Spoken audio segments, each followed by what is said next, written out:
Okay, hello everybody. Welcome to Division B East. We got Boogan Squad versus Phoenix Rising Emerald tonight, going to Volskaya Foundry for map 1. Expecting to see Deckard, Pictor Band, definitely. First band here, honestly, could go over to one of the two main tanks right now. You know, Johanna and ETC both absolutely insane. Wouldn't be surprised to see. Yeah, there's the Joe band. Not very surprising. Yeah, wouldn't be surprised to see like a Deckard or Stukov maybe banned here. Not sure if Stukov has really played around these. Okay, Anna makes sense. Anna's really strong, of course. Any mage getting nano boosted is always scary to see. And typically you target the support and tank pools first because, you know, those pools are always, generally speaking, smaller because there's less heroes for those roles, whereas, assassins have a much larger pool. Zulban, that definitely is typical for this map. I'm sorry, being that Zul is very easily able to double soak. It's a very heavy, the top and mid lane are very close on this map, which allows that double soaking to be done much easier. So Zul is definitely a band that makes sense here for sure.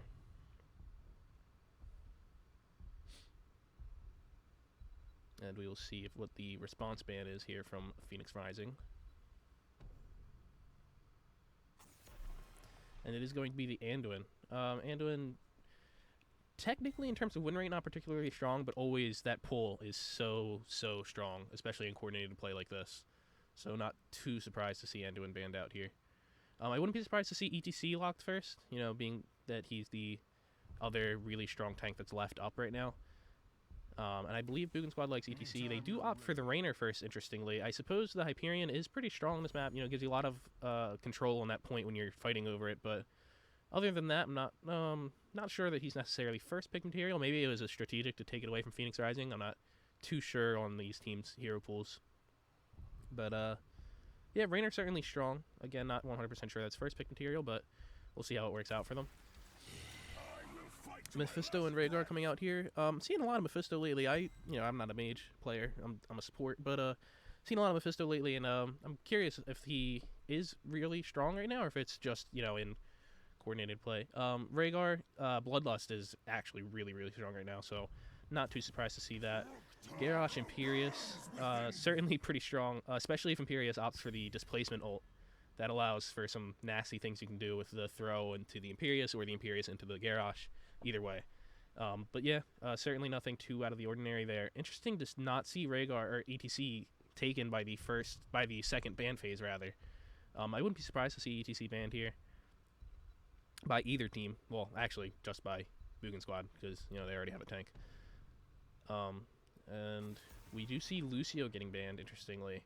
I mean, Lucio's pretty strong, especially, on maps such as this where everybody has to be clustered into a tight area for the point. Definitely makes Lucio a little bit easier to use. Your team doesn't have to focus as much on grouping because they're going to naturally be grouped by the environment. So I could understand the Lucio ban. There goes the ETC. Like I said, ETC is incredibly strong right now. Not surprised to see that banned.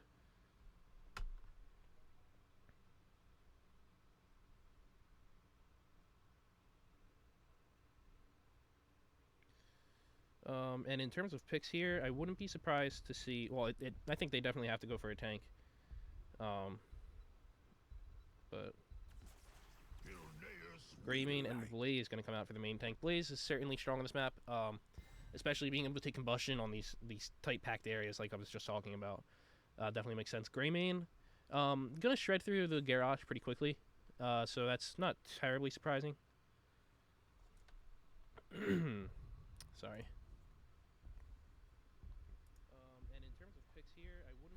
I just realized that I've been really quiet for the entirety of the stream, and I'm sorry about that. But I should be a little bit louder now. We do see Chromie and Brightwing coming out here. Brightwing really strong for that global play. Of course, if your top laner is getting, or your solo laner is getting, destroyed, you could always zoom up to him to help out.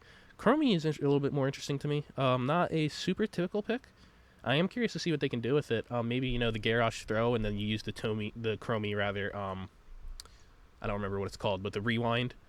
And you keep them there for a little bit longer. So I could certainly see the Chromie having its uses, especially in this team comp.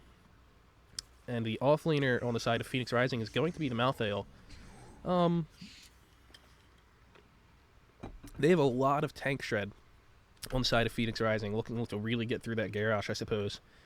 In terms of draft, I do think I like the Boogan Squad draft a little bit more. Personally, I'm not a huge fan of Blaze as a main tank. Like, he's certainly strong, but I think that Garrosh is a little bit better in that regard, especially being that Blaze is going to, have to charge in order to engage, and then Garrosh can just flip him back, and, that's never fun. And Malthael is being taken into the Bruiser role, also something that I particularly am not a super huge fan of. So I'm not too surprised. Like, that's a reason that I give it over to Boogan Squad more so. However, I do think it's going to hinge a lot on how much value they're able to get out of this Chromie. Chromie is obviously a champ that is very dependent on the skill of the player. And so, I'm sorry. So, I think it's going to determine very heavily how good this Chromie is on the outcome of this game, 100%. Other than that, things to look out for is the Brightwing Polymorphs, making sure that if, say, the Blaze charges in or the Greymane jumps onto the backline, hitting that Polymorph is going to be pretty clutch. Garrosh throws, obviously. Imperius, which ultimate he goes for, is going to be interesting to me. Obviously, we see the shield one more often, but I think in this particular scenario, if he were able to hit a Mephisto, a Greymane, a Malthael, even a Rhaegar, well, less so Malthael, I should have said Rhaegar. Anyway, if he's able to hit that Greymane or Rhaegar or Mephisto with that displacement ulti, that could certainly have a huge impact on the game here. So, yeah, see, I think it's more of a, it's going to take more skill on the side of Boogan Squad, but I think if they're able to pull that off, I think they'll definitely come out ahead here. Commence combat preparations. Okay, and on the blue team for the side of Boogan Squad, we do have non-champion on the Chromie, Bummernaut on the Garrosh, Thundercats on the Brightwing, Campbellas on Raynor, and Tompiece on the Imperius. And on the red side here, we have, for Phoenix Rising, Lot Hair on the Greymane, Rain B-stepping on the Blaze, Jimmy playing the Rhaegar, Ace with the Mephisto, and the Lazy Hydra in the solo lane with the Malthael. Interestingly, we do see Phoenix Rising going for the 4-1 split immediately rather than choosing to put all 5 mid to fight. Typically, that's not what you see because the minions are going to crash in the middle first, no matter what. So you typically fight in the middle for that XP, get an early advantage, and then potentially snowball off that. So yeah, I think they're opting to try and maybe squeak out a little bit of XP in the bot lane before both teams get to rotating. We do see a little bit of action coming out here in the mid lane, nothing too impressive. This Chromie getting a little bit low, down to like half. No, I don't believe so. No. Sorry about that. My mom was looking for the dog. We do see both teams turning up here to rotate up into the top lane. Looks like they're going for the 4-1, both teams. Potentially Malthael looking to double soak both mid and bot here, actually. It could be that they're going for the 4-man. And we do see them potentially trying to catch them out. No, nothing going to happen there.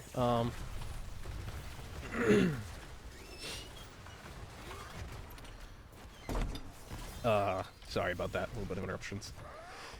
Blaze charging in and getting thrown by the Garrosh, just like I predicted. We do see Brightwing phase shifting onto the Garrosh here. Raynor getting extremely low, going to get killed by the Greymane's cocktail, and that is a huge first blood going over to the side of Phoenix Rising. I'm sorry. Ugh. This is my first solo cast in a minute, so sorry about this. So yeah, first blood going over to the side of Phoenix Rising is pretty huge. It gives them an early XP lead. They do pick up the turret camp before Boogan Squad does as well. And yeah, I'm not surprised to see the Raynor get blown up there. You know, the Mephisto, he gets a little bit out of position, and Mephisto is able to teleport in with his, shade. And that just enables him to do so much damage, and then the Greymane just, collapsing on that and seeing the targets low and finishing it off is huge. We do see level 4s coming out just a half a second earlier here for the side of Phoenix Rising, but both teams on a pretty even playing field so far. So we do see the double soaking continue. The turret has been picked up for the side of Boogan Squad as well. Malthael getting a little bit collapsed on here. We'll see if anything comes of it. Unfortunately, the flip is going to land on a minion. We do see phase shift coming out of the Garrosh just to make sure he continues to stay healthy. Greymane on the side of Phoenix Rising, taking their siege camp. Pretty good timing with the objective being up. I will be curious to see if they leave it for a minute or if they just take it immediately. Rhaegar does come over to heal up the Greymane. It's just a little bit, he's a little bit low. In terms of builds, interesting. Greymane's not going, or the Rhaegar, I'm sorry, isn't going for the shield build, opting instead to go a little bit more utility with the Earthbind Totem being able to move and the healing totem here.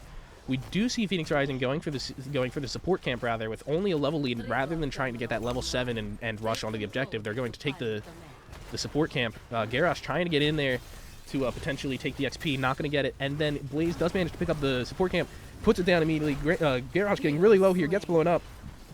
Raynor pretty low in the back. Mephisto and Malthael is really able to get on him. Imperius does go down to the Blaze at the same time, and Greymane gets pretty low here, running directly into the Chromie Dragon Smash thingy, I forget what it's called. And that is unfortunate. Greymane going down. 1-for-2 trade in favor of Phoenix Rising does put them at level 7 before the enemy team, Boogan squad. And yeah, that was well played for Phoenix Rising. I was a little bit doubtful there of taking the siege camp like that, but I suppose with Boogan squad being out of position, Garrosh choosing to try and 1v5 just to make sure they don't get the support camp. It did work out for them, certainly.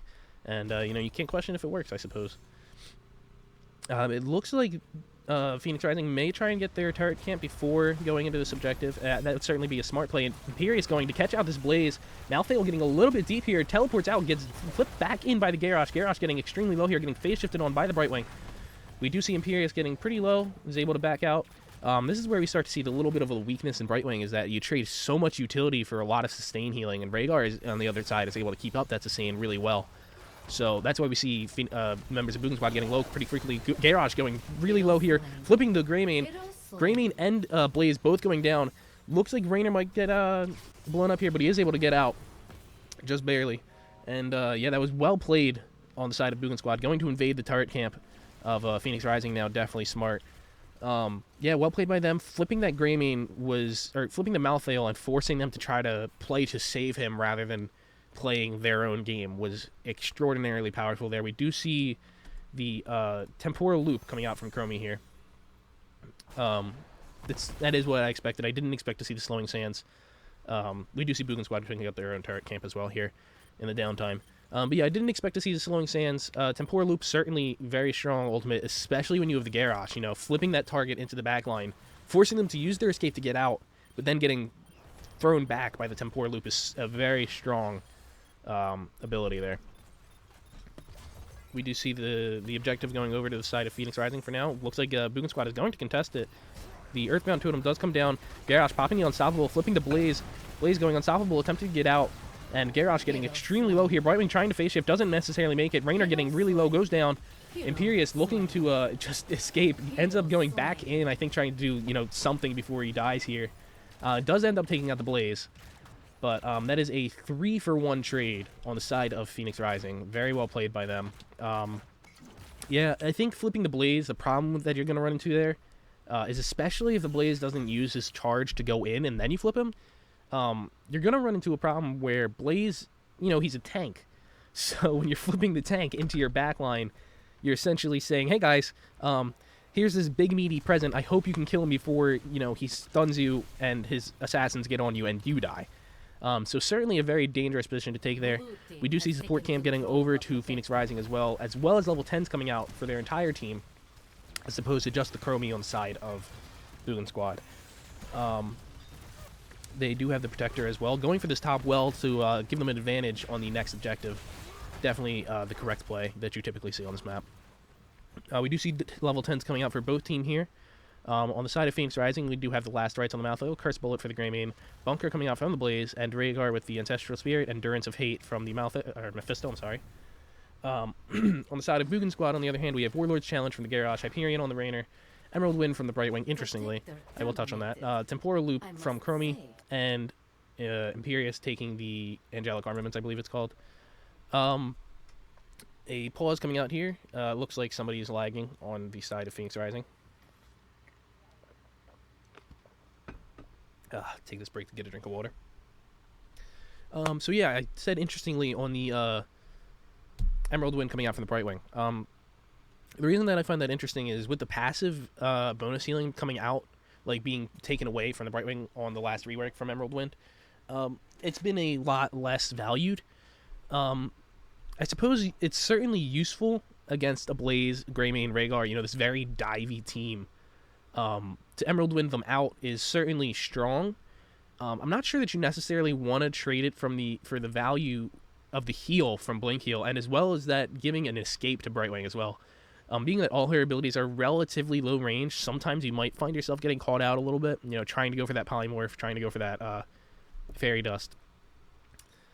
So I think that Blink Heal is usually the better talent. I think it'll depend on how they're able to use it. If they're able to have, say, a Greymane jump onto the back line and then Brightwing pushes him alone out into the way behind Boogan Squad and they're able to just turn and dive on him, I think that's certainly a scenario that they could be looking at for, an easy kill. I think it'll be very dependent. I don't know if they can see that, to be completely honest, but it'll be very dependent on how they're able to use it. And we are going back into the game here. Pause is always a little bit unfortunate. It does kind of disrupt the flow of the game a little bit. Sorry. Yeah, pauses always disrupt the flow of the game a little bit. I know as a player, it's not necessarily a good feeling to have your game pause. It does, take you out of the game a little bit and be like, hey, where were we? What were we going to do next? But it also does give you that extra time to strategize as well. Here's what we have to do to win. Rhaegar getting flipped by the Garrosh here into the Warlord's Challenge. That taunt being huge. Imperious with a 3-man stun. And that is Rhaegar going to go down here. Malthael getting the last rights off before he dies. Not enough, though. And he does go down. We did see the Durance of Hate coming out from Mephisto. Unfortunately, doesn't get anyone with it. Mephisto going really low here and is able to... Actually not able to get out. Does get taken out by the Chromie there. That was a huge play by the side of Boogan Squad. It looks like they got to invade this camp now. You're at a 3-man advantage from that fight. Absolutely huge and turned the game around in favor of Boogan Squad right now. They're at an XP advantage, a 3-man advantage, able to do whatever they want with this map right now, taking the turret away from Phoenix Rising. Extremely well played there by them. Being able to catch that Rhaegar out on that when he was, trying to rotate out from the camp, I believe is what happened. Being able to catch him out. Absolutely massive. And, like I said, puts Boogan Squad in the lead. We do see them taking their own turret as well here. To get back to the discussion of ultimates, besides the Brightwing, I don't see anything necessarily weird. I do think it's interesting that they opted to go for Ancestral over Bloodlust. There's not necessarily any huge blow-up potential. Besides Chromie, I could see the Ancestral being extremely useful with the Temporal Loop. So that could be what they're looking at there. Maybe that's why they decided to go for that. Yeah.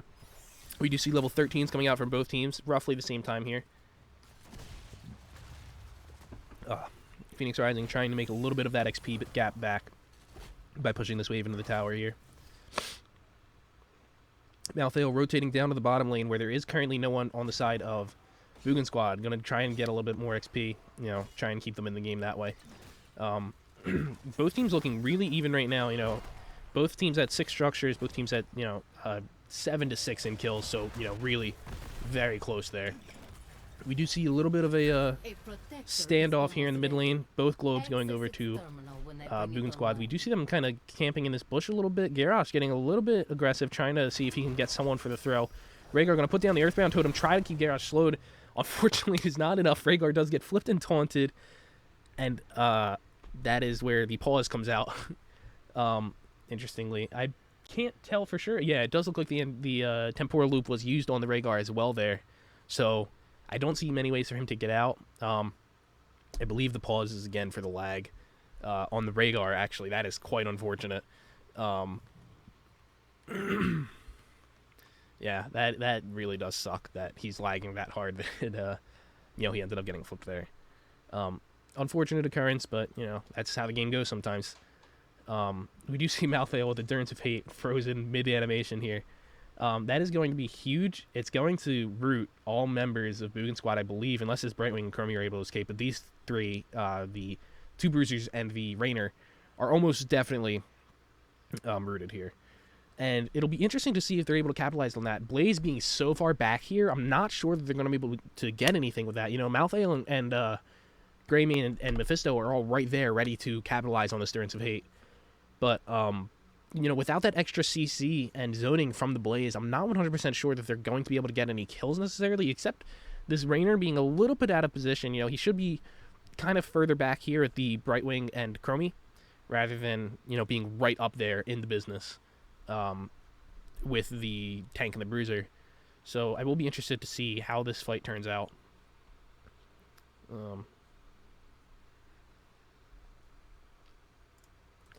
Yeah, 1 second.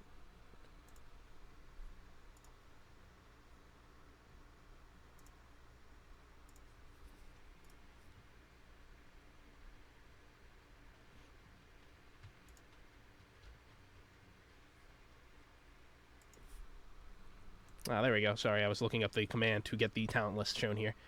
So yeah, we do see 0 stacks on the Malthael's last rights here. That is quite unfortunate. Let's go over builds while we're here, right? So we have Earthshield coming out for the Rhaegar. It looks like he's going full utility as opposed to, like I said earlier, the typical shield build that we'll see where it's, level 1-4 are shield, 7 cleanse, 10 is variable, and then shield, and then you're 20.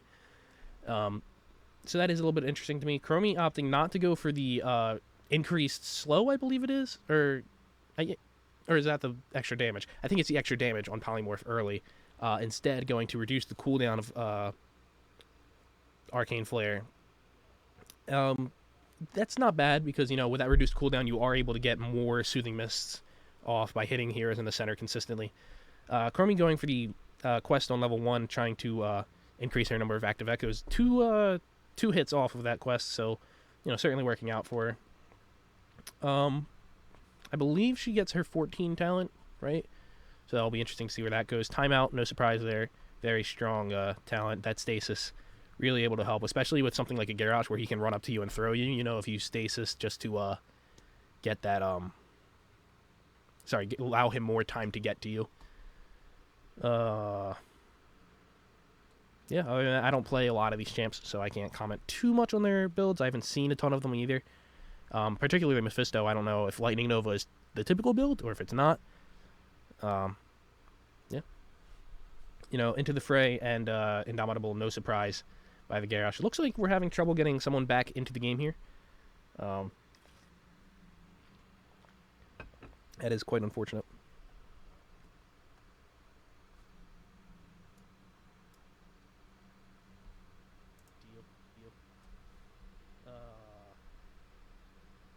Yeah, other than that, I don't play a lot of these champs, so I can't comment too much on their builds. I haven't seen a ton of them either.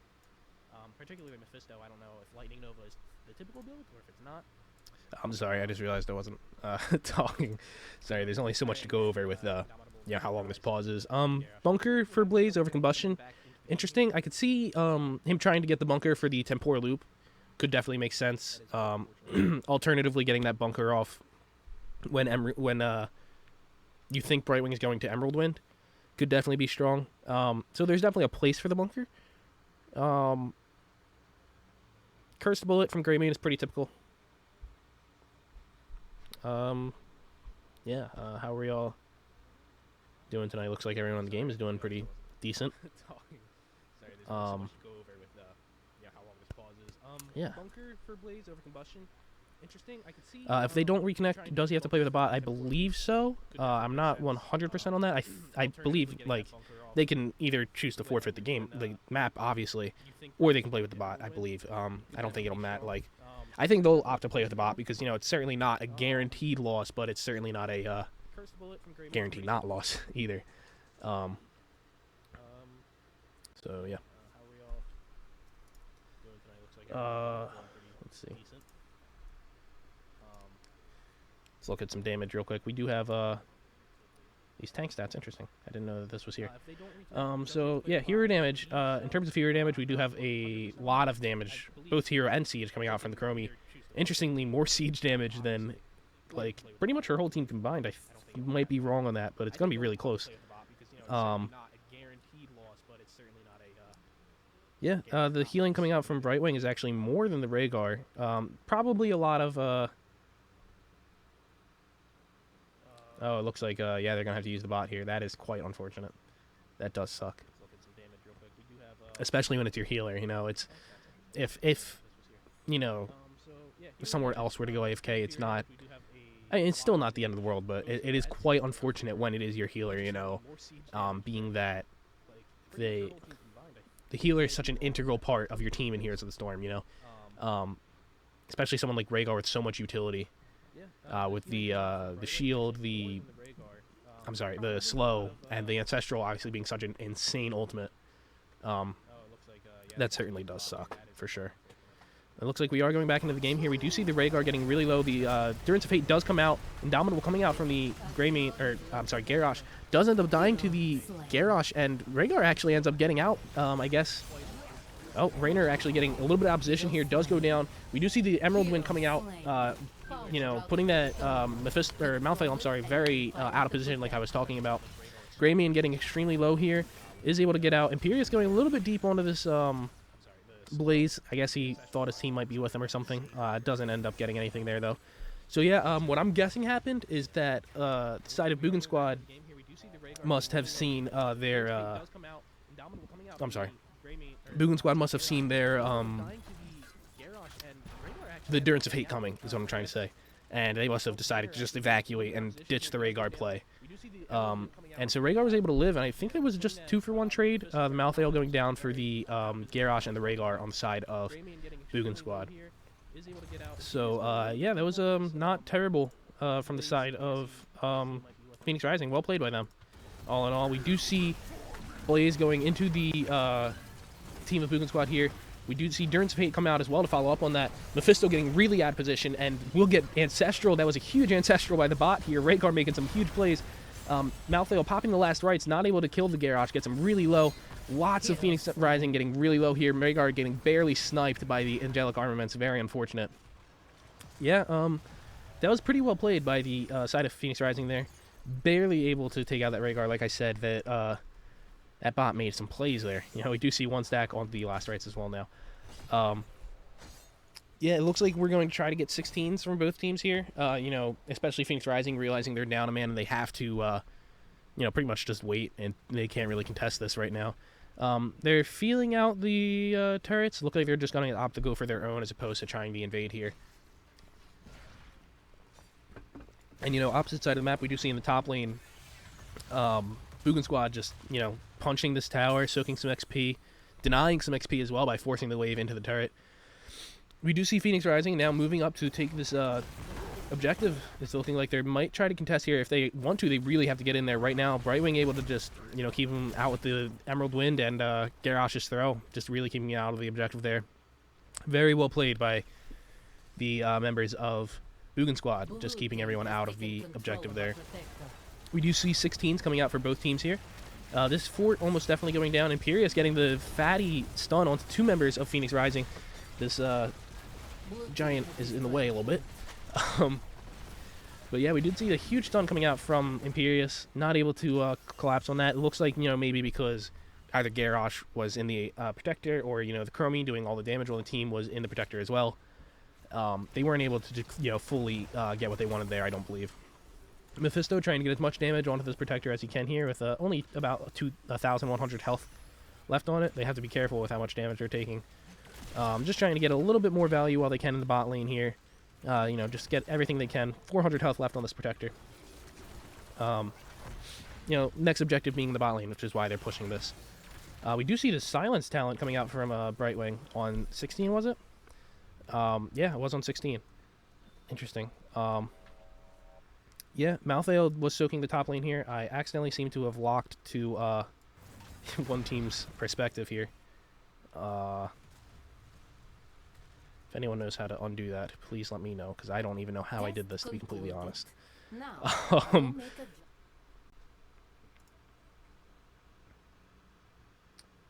sorry. Yeah, I can't figure out how I did this. Okay, so we're looking at the side of Boogan Squad. We do see the support camp, I believe, going down for Phoenix Rising here. Turret going for Boogan Squad. Sorry, I'm a little bit flustered now. My strength returns. Yeah, looks like they're just trying to, both sides are just trying to get some camps. Interestingly, Boogan Squad going really deep, looking to try and contest the siege camp potentially, but we do not see Phoenix Rising on it, so it looks like they're just going to try and give it up. They were trying to get a nice fight there, and, they're like, all right, well, there's no one there, and might as well not force anything we don't have to, especially, being that there's a fort right under that camp was definitely something dangerous to go for. It looks like they're going to go in for this turret. Yeah, looking to try and fight this. They think that they're in a better spot than Phoenix Rising right now, I believe, so it looks like they're just going to go for it. The Curse Bullet does come out onto the Garrosh. Garrosh gets blown up by the last rights as well. Brightwing's Emerald Wind coming out, just trying to disengage.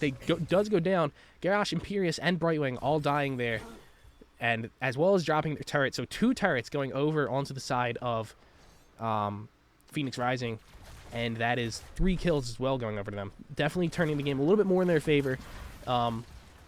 Even with the Rhaegar, not being in the game right now, just being a bot. We do see them pushing into this fort here. Sorry, trying to take it. Potentially pushing a little bit more. No. Yeah, looks like they might try and come up and get this Chromie. Boy howdy, I wish I could undo whatever I did. It sucks. Okay.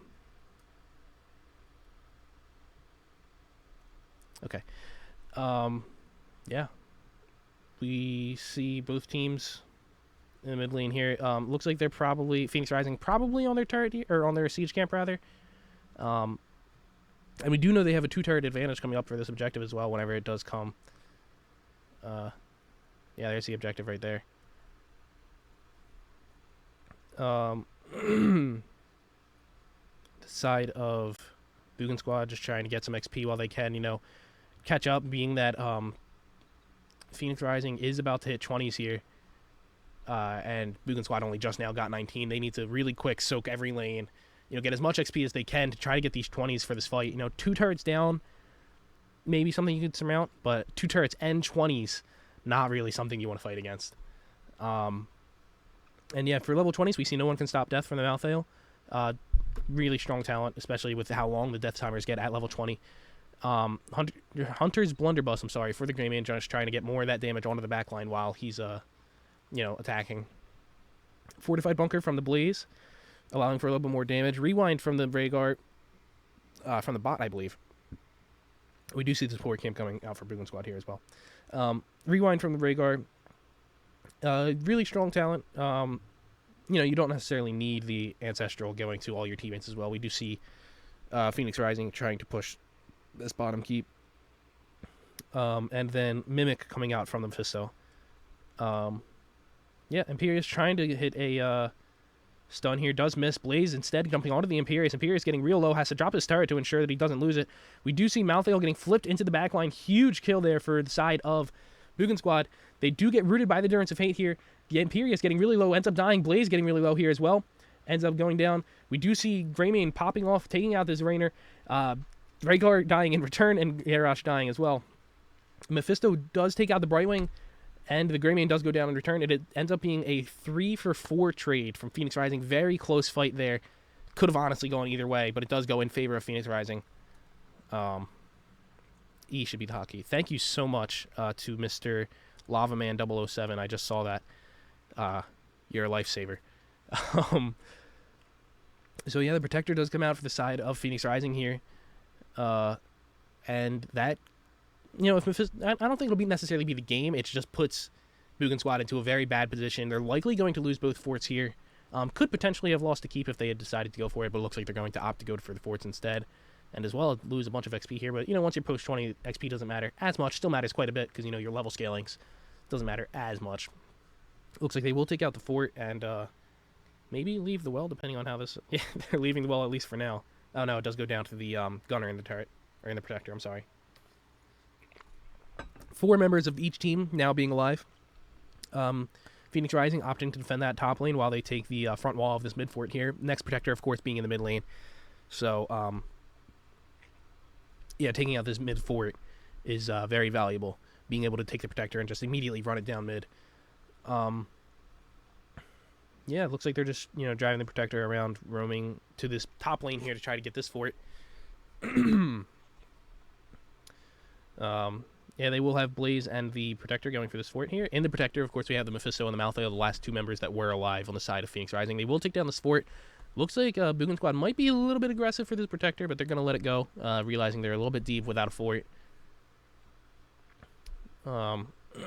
Impressive showing by Phoenix Rising, by the way, with the Rhaegar, as far as I'm aware, still being a bot, and they're still able to put out quite at least a couple, very successful fights for them.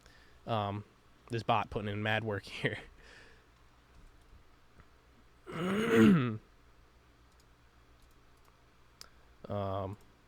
Just a second. We did have someone in the chat advertising, looked like. I don't know. All right. Showing by Phoenix Rising, by the way, with the Rhaegar. We do see Phoenix Rising going for their support camp here. Well, not their support camp, but the support camp in the middle of the map. And it looks like Boogan Squad will scout this out and maybe try and fight this. Indomitable coming out from the Rhaegar, or Garrosh, I'm sorry, flipping both the Rhaegar and Blaze. They both get exploded by the team of Boogan Squad. Their Garrosh as well getting really low. Durance of Hate catching out. It looks like all 5 members, but unfortunately just not enough on the side of Phoenix Rising to really, secure them any sort of victory there. So it is just a 2-for-0 trade on the side of Boogan Squad. Really strong talent from Garrosh on level 20, being able to flip 2 heroes rather than just one. And, we see the results of that. Unstoppable coming out from the Malthael, allowing himself to prevent getting flipped. It's really close Garrosh there. It is running at him. That's kind of the scary thing about Garrosh, just runs at you and eventually you're dead. They are sieging this top keep a little bit, trying to get this with their siege camp here. They figure if we can get this top keep, definitely puts us at an advantage. Constant catapults means that Phoenix Rising has to keep an eye on their core, and as well as the passive XP over time, potentially getting them, a leg up. Although in terms of having 3 forts down versus having 1 fort in a keep, I'm not sure how the XP really works out there. I would assume it would go in favor of Phoenix Rising, but again, not 100% sure. In terms of damage and stuff, we do see Chromie still outputting insane amounts of damage, with 0 deaths as well. So definitely doing her job there. On the flip side, on the side of Phoenix Rising, Mephisto really pumping out those hero damage numbers. Of course, Greymane's still doing a lot. I'm sorry. Otherwise, let's see what other data we have here. Oh, this is XP. Cool. So, yeah, we do see in terms of heroes, there's, despite being even in kills, both teams, Boogan Squad is ahead in terms of XP from heroes. We do see bush porting here. Imperious just kind of standing there, letting the Blaze walk into him. Gets the stun. Blaze going to flip the Unstoppable. Durance of Fate does come out, but misses from the Mephisto. Curse Bullet onto the Garrosh. He gets extremely low. I believe I muted the game. I'm sorry. I'm a mess right now. Yeah, it looks like they're just going to disengage. Hyperion and Emerald Wind both popping from side of Boogan Squad. It looks like a re-engage here. The bunker does come down. No one in it right now. A big silence coming out from Brightwing. Flipping of both the Mephisto and the Blaze here. Looks like they're going to target the Blaze. Mephisto getting shaded back in from his own shade. Greymane taking down 3 members of Boogan Squad. Looks like a 3-for-3 trade so far. Chromie going to stasis. I don't know how much that'll really save her, though. Malthael, I'm sorry. I keep getting Malthael and Mephisto confused. Getting really low, is able to barely survive. And that is a 3-for-4 for Phoenix Rising. Again, not a great spot to be in with the Protector about to come up. You don't want just 2 members to be alive when you have the Protector. You would rather push with 5, but 2 is certainly better than 1, especially when your 2 are Malthael and Greymane versus the Brightwing. So definitely well played by Phoenix Rising there to turn the flip from onto the Blaze and Mephisto, which looked like a 1 fight to some degree. Mephisto is going to shade out, but he's ultimately going to have to come back from that shade, So looking like a 1 fight there from Boogan Squad, but they are able to bring it back. Phoenix Rising is, and really just turn it around. This Greymane absolutely popping off. It looked like the cleave on his auto attacks did a ton of work there, being able to just hit 3 or 4 of the enemy team at once, doing so much damage, as Greymane does. And we do see the Protector, it looks like, going over to the side of Phoenix Rising. I don't know if Boogan Squad will be able to get here in time. Looks like they will, just barely. Imperius stepping on. Only him and Blaze on the point right now. Garrosh managing to come up. Looks like Phoenix Rising is just going to back out until the Rhaegar gets there, and then re-engage. You don't have to engage right now. Malthael and Raynor, or Greymane, I'm sorry, backing. I think they're opting to just try and get full health, make sure they're 100% healthy for this fight, and then come back. Looks like Malthael is going to clear the top lane, and then they might potentially get their siege camp. We'll see about that. Yeah, they do end up getting their siege camp here. Smart to clear this top lane. You don't have any of that pressure on your core during the fight, which certainly is not fun to have to deal with. Oh, do we fight here? Do we have to go back and defend core? So definitely makes sense to clear that camp, clear those cannons, and then, make sure your core is 100% safe. Interestingly, they're just using their skill shots on this well, their own well. Blaze just running up, trying to put some pressure on. We do see a turret being dropped from the side of Boogan Squad, and a little bit of a standoff here. Neither team really wanting to fight necessarily. Malthael getting flipped, does go unstoppable, is extremely low. Endurance of Fate coming out from the Mephisto. Garrosh getting really low. Looks like a Curse Bullet came out there. Mephisto getting shading in really low. Tempura looped back. That's so unfortunate. Ends up dying there. Last Right's coming out onto the Imperius. 1-for-1 trade here. Malthael getting flipped again, and that is going to be another death. And Greymane really going in here, I think, just trying to stop them from getting the objective. I think not necessarily what you want to do there. I think the better play was just to get out and try to defend 4v3 rather than going in. And that is a 3-for-1 for Boogan Squad. They're going to just go through this top lane and try to end the game with this 26-minute Protector. Definitely should be able to do it. Sorry for coughing so much, by the way. Just got a frog in my throat, if you will. That was well played. The flip coming out twice there from the Garrosh, absolutely massive flips. That Malthael getting Tempura looped as well, or Mephisto, sorry, getting Tempura looped when he shaded in. You got to watch out for that for sure. That is something that does make Kermie a particularly strong pick against a Mephisto. And we did see game one going over to the side of Boogan Squad. Well played by them. Unfortunate about the disconnects. And I'm sure things might have gone a little bit differently. But a very strong showing from both teams, regardless of the disconnect. And I think a game well played. And we will go into the post-game here. So, yeah, we see the absolute absurdity of the amount of damage coming out of this Chromie. Just look at that. That over 300,000 total damage. 100,000 hero damage. That's, 26,000 closest, higher than the next closest person.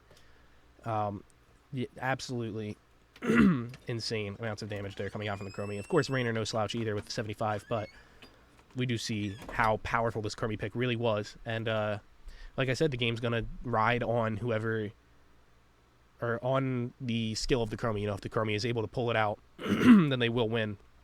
And I think we see what happens there. In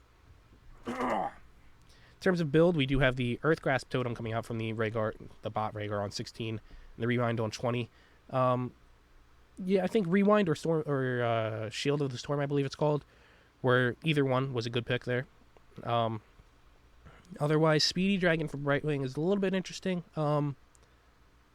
Not typically what I would take, but also I usually go Blink Heal, so you want the stealth on the Blink Heal. The speed isn't, Volsky isn't necessarily a huge map either, so I am a little bit curious about that. But worked out. Worked out for him, so can't really say too much, I suppose. Otherwise, very well played by both teams. We do see it goes 22-21, so obviously a very close game. Just close fight after close fight, just ends up going barely in favor of Boogan Squad. Very well played by both teams. We are going to go to the post-match break, and we will be right back.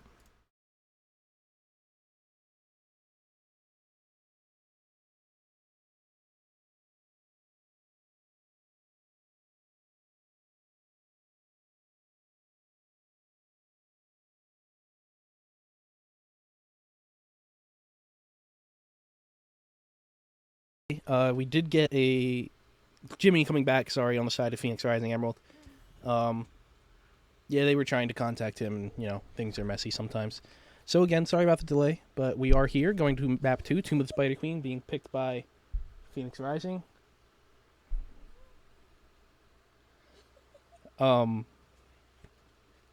As for bans, I wouldn't be surprised to see Johanna banned. Extremely strong tank right now, especially on this map. Her wave clear being so strong for a tank, and being able to just piggy bank on Joe, that is a very good strategy, is what I'm trying to say. So yeah, wouldn't be surprised to see Johanna banned if we're going to get a ban coming out here, maybe? Okay, there's Rhaegar. I guess they decided that Rhaegar was really strong on the last map, so they wanted to take him out, as well as Rhaegar having extremely good clear as well, trying to get the gems. So that does make some sense. I could see the Rhaegar ban, for sure. Oh, I'm sorry. For the red team, I wouldn't necessarily be too surprised, or for Phoenix Rising, I'm sorry, too surprised to see a Garrosh ban, sticking with the Ana, it looks like. Ana's certainly strong. I'm curious as to if that's a common pick for Boogan Squad, or if that's just something that they personally dislike to play against. I suppose we will see going into the future. Yeah, still wouldn't be surprised to see a tank banned out. If they're going to keep slimming the support pool, in that case, then I would predict something like Stukov or Deckard, maybe. But we'll see what they come up with here. It is going to be the Raynor ban. Interesting that they're the team that picked Raynor, and now they're deciding to ban him. Raynor, I don't think he's necessarily extremely strong on the map. There's not many maps where Raynor truly excels, Battlefield of Eternity or Infernal Shrine's really the only two off the top of my head. But Raynor, certainly a strong pick, certainly solid, never necessarily the wrong pick, you know what I mean? So I could understand that. A little bit interesting, like I said. And we do see the Lucio ban, again, coming out from the side of Phoenix Rising, really liking to restrict that support pool. And again, I'm curious as to if these are bans based on what Boogan Squad plays. We do see the Johanna getting picked, of course. I'm not surprised by that at all. Would not be surprised to see an ETC coming out from Phoenix Rising here. When those two tanks are left up, generally speaking, they're always picked. Then again, ETC was left available last time, and they didn't take him. Anduin being picked for Phoenix Rising, that does make sense seeing it. And Zul, of course, very, very strong on this map. On every map, really. Zul is a positive win rate as far as I'm aware. Zul just incredibly strong right now. Sonya, of course, really strong solo laner. Definitely someone that I believe can go toe-to-toe with Zul. So I could understand the Sonya pick here. To go back just a little bit, the Anduin, I believe, it does make sense, even with just seeing the Johanna and Mephisto, of course, coming out. Just seems to be something that they like. Anyway, the Anduin coming out is not too surprising, even with just Johanna showing.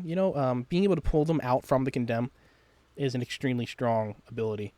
Mephisto, I just realized, was picked by Phoenix Rising last game rather than the Mephisto, rather than Boogan Squad, I'm sorry. So, a little bit of a misspeak. I misspoke a little bit there. Stukov getting banned is trying to restrict the hero pool of Phoenix Rising even further. Of Boogan Squad even further. The support pool, rather. I would be very surprised to see them pick Brightwing on this map, being that the map is so small, you don't necessarily need the Brightwing. And Sonya's not going to necessarily need the help either. Kael'thas ban is, he's strong at all levels. Certainly annoying to deal with. So, I could definitely understand the Kael'thas ban. I think we'll see potentially ETC. I'm not sure if that's a hero they necessarily like to play. I wouldn't be too surprised to see Blaze on this map. His zoning, his area denial for the objective points, the turn-in points, is really strong. Vala coming out, interestingly, to me. And ETC, of course. Yeah, very strong. And not surprised at all to see the ETC. Vala, a little bit more interesting. Not a super typical pick. Not atypical at this point either. She's seeing a little bit more play lately. But yeah, the Vala, I'm curious as to whether it's something that they like or if it's just a meta call, and to see what they do with her, if they go for, I just want to know how that goes, basically, being such a squishy champion. Brightwing does come out, interestingly. I guess it must be something that Boogan Squad really does prefer. And Sylvanas, obviously extremely strong on this map, being able to just shred through structures and helping the objectives shred through structures as well. And the last pick coming out here on the side of Phoenix Rising, I wouldn't be surprised to see maybe a Jaina. Li Ming, obviously extremely strong, although less on this map, but still extraordinarily strong. Just some kind of mage I expect to see here. And we are getting the Thrall, interestingly. So it looks like they're going a little bit tankier, with the Zool not necessarily being super tanky, but yeah, so I give the edge to Boogan Squad on this draft personally. The Johanna, such a strong pick. Johanna Sonya is insane. Being able to leap onto the Condemn, that is such an insane CC combo. And then just being able to, get the Mephisto in there to blow that up, or potentially if, you get the Leap Condemn into the Durance, like after 10, that is looking like an extremely scary combo. Into, again, the Sylvanas Railing Arrow, if you want to continue, that could absolutely ruin their day if they're able to get that off. And then on the other side, I think it's going to depend largely on how much this Vala can carry. Vala has really got to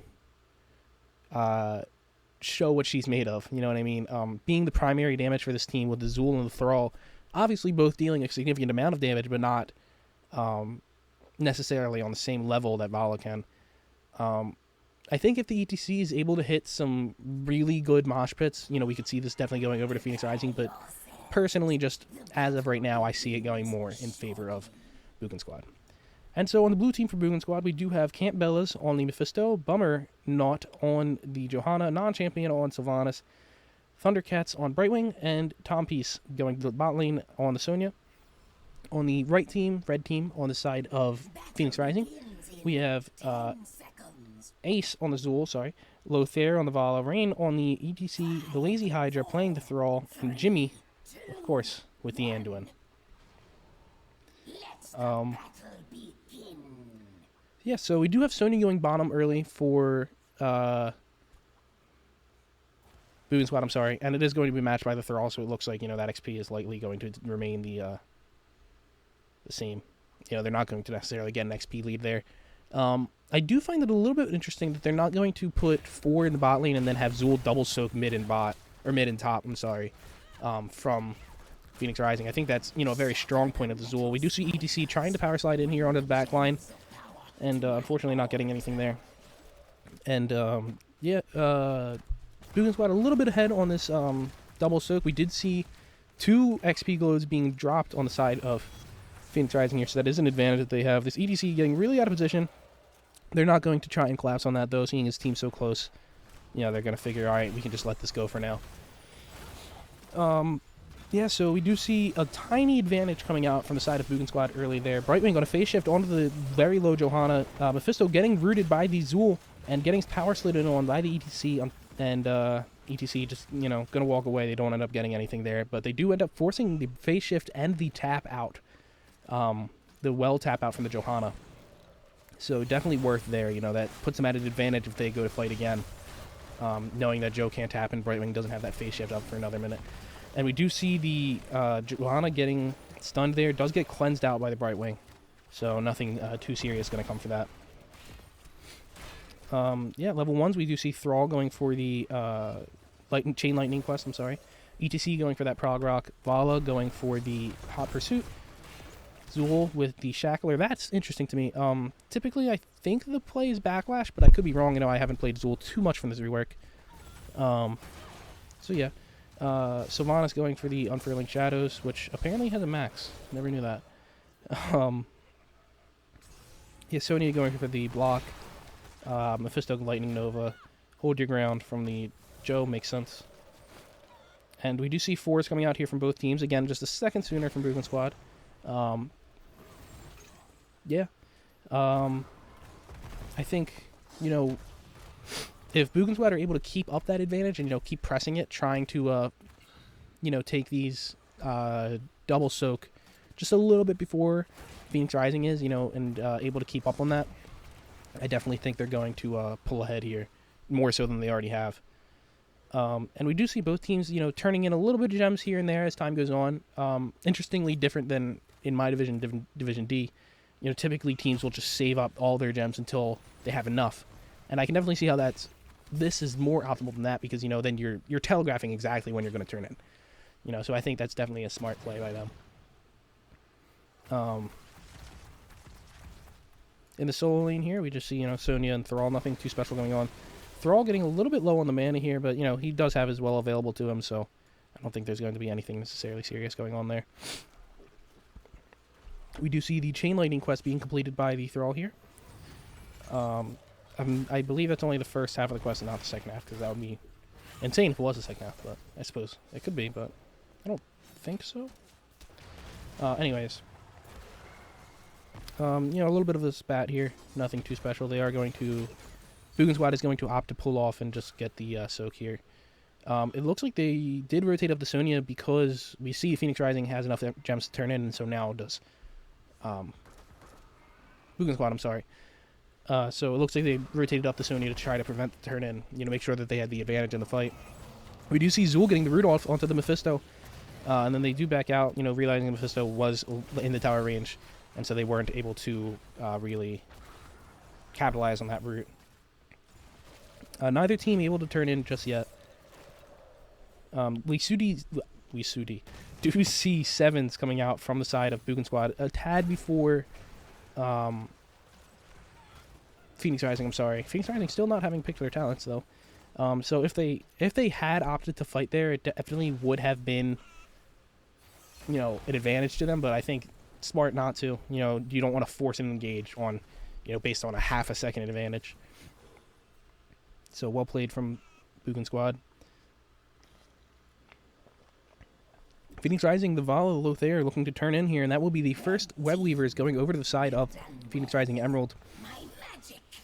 And it looks like we're going to see a little bit of a mid lane push here, potentially just clearing this wave and then rotating up the top, or we'll see if they opt. It looks like their Phoenix Rising is going to opt to push the mid lane with the Web Weavers here. And, I'm sorry. Boogan Squad trying to, fight a little bit there. They do get pretty decent poke onto the ETC, getting him closer to, like, 2/3 of his health. Yeah, Web Weaver's coming down. Thrall just shoving this wave in the tower and rotating out to help his team. Very smart play there. Obviously, the 5v4 is going to be better than the it's going to be advantageous for them, is what I'm trying to say. We do see Sonya and, Johanna and Sylvanas clearing the mid lane, Sonya clearing the bot lane, and now the Johanna rotating up towards this top lane where they did get the front wall and the well from Boogan Squad. Phoenix Rising did. Definitely puts them at an advantage. ETC sliding in, not getting anything due to the Johanna's unstoppable. Yeah, Johanna taking quite a bit of damage from this Vala. Mephisto shading in, getting rooted by the Zool, but just managing to get back out. Johanna getting pretty low here, does get the brightening phase shift coming out. So they did pull the phase shift, and they did get the and the front wall down from Boogan Squad. So definitely well done by Phoenix Rising there. Certainly is quite a bit of value. We do see Boogan Squad just, countering that with their own turn in. Hopefully we'll see what they're able to get with this. We do see a huge wave in the mid lane. But yeah, getting that well so early in that top lane, not as significant as if they had gotten it in the bottom lane where, it's just a 1v1, but it's definitely still significant being able to take out that well and prevent Boogan Squad from being able to tap constantly just whenever they're, up. We do see level 10s coming out here for both teams, slightly earlier in favor of Boogan Squad, but, both teams. Blink Heal coming out from the Bright Wings, Wailing Arrow from the Sylvanas, Johanna taking the Blessed Shield, Durance of Fate from the Mephisto, Leap from the Sonya. We will continue this in just a second as we see the, I'm sorry, I forget what that talent's even called, coming out from the ETC, the Global, Durance of Fate coming out from the Mephisto on the Condemn from the Johanna. Johanna getting rooted by the Anduin, and the Leap coming out from the Sonya, absolutely massive, stunning 2 members of Phoenix Rising. We do see the Vala dropping her ult, getting a stun onto 2 or 3 of the members from Boogan Squad, and that's looking like 4 ults there. So neither team really getting a serious advantage. Lots of ults blown for nothing really gained from either team. Well, Boogan Squad evening things out by getting their own top front wall and well. But overall, neither team had a significant advantage right now. Both teams having enough gems to turn in.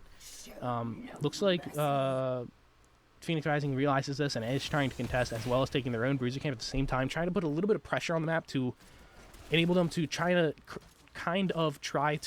force Boogan Squad to choose whether they want to turn in or they want to stop the bruisers. We do see Durance of Fate coming out onto this Anduin. Going to get pretty low, but nothing going to come out from that. Actually gets Blessed Shielded and condemned from the Johanna. Light Bomb coming out onto the Anduin, but not enough. Mephisto getting really low here. Does end up dying for that. And we do see the phase shift, coming out from the Brightwing onto the Johanna. So, 1 for 1 there. Anduin for Mephisto. And we did see Light Bomb as well come out from the Anduin. So to back up just a bit, go for these level 10s. We do see Sundering coming out from the Thrall, Rain of Vengeance from the Vala, Stage Dive from ETC, that's what it's called, Skeleton Mages coming out from Jewel, interestingly, and Light Bomb from the Anduin. I say interestingly to the Skeleton Mages because typically you see... we did miss that Phoenix Rising was turning in their Web Weavers there, I'm sorry about that. But yeah, we do see Web Weavers coming down from the side of Phoenix Rising. But yes, interestingly on the Skeleton Mages, typically you see Poison Nova anymore. Very strong. Sonya coming in with the leap. Does miss, unfortunately, and the stage dive coming in from the ETC, silenced by the Wailing Arrow. Tom Piece on the Sonya gonna go down, unfortunately. Light Bomb, that was absolutely massive onto the Johanna here. Does end up dying. Sonya and Johanna both dying there, giving, Phoenix Rising a massive advantage with the Web Weavers up, with a 2-man advantage. Absolutely huge. That's going to put them at a significant advantage, until we see things turn around. If we see things turn around in favor of Boogan Squad. So yeah, we do see Sundering onto this Brightwing here. Going to be trying to follow up with the group, but unfortunately misses. We do see the side of Phoenix Rising rotating up to try to take this top fort. Getting that mid fort, obviously significant, but trying to take this top fort. 13's coming out for Phoenix Rising. We see about half a level before Boogan Squad, is able to get their 13s. Gathering up in this little cubby here, trying to potentially catch out a member of Boogan Squad. Not going to get anything and, not want to waste their time, so they're going to move along. The hour of the spider closes. Phoenix Rising looking to just get some, XP, try to keep things even. Or try to keep their lead, rather, I'm sorry. We do see that Boogan Squad has enough gems to turn in their Web Weaver here. We do see Sylvanas and Vala fighting a little bit here. Vala getting really out of position. If Sonya's able to get if Sonya were able to get her spear off there, that would have been absolutely massive. But instead, just opting to clear their Bruiser camp. Yeah, it looks like Phoenix Rising just trying to play the XP game, keep their lead, potentially expand upon it if they can. I think what you want to do here on the side of Boogan Squad is, yeah, take this fight exactly. That's exactly what you want. Seeing that they were members of...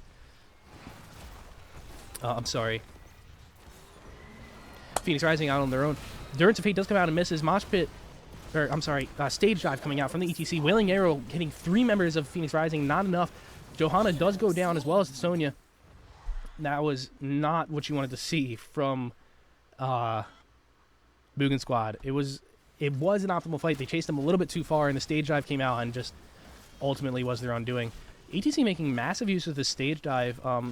A very underpicked talent, and not one that I expected on a map so small, but he, like I said, making absolutely massive use of it, hitting 3 to 4 members with the Stage Dive every time, and, that, I believe it slows, slowing them by 50%, and that is a lot of slow, not necessarily as impactful as, say, 3-second mosh, but still extremely impactful, especially when you pair it with the Skeleton Mages from the Zool. I can understand why you picked that there. And then the Light Bomb from the Anduin as well for that stun. Just absolutely massive combo potential there that I didn't even realize. We did see the Web Weavers coming out from the side of Boogan Squad here. Not going to be able to push with it because we're trying to stop the boss in the top lane from Phoenix Rising.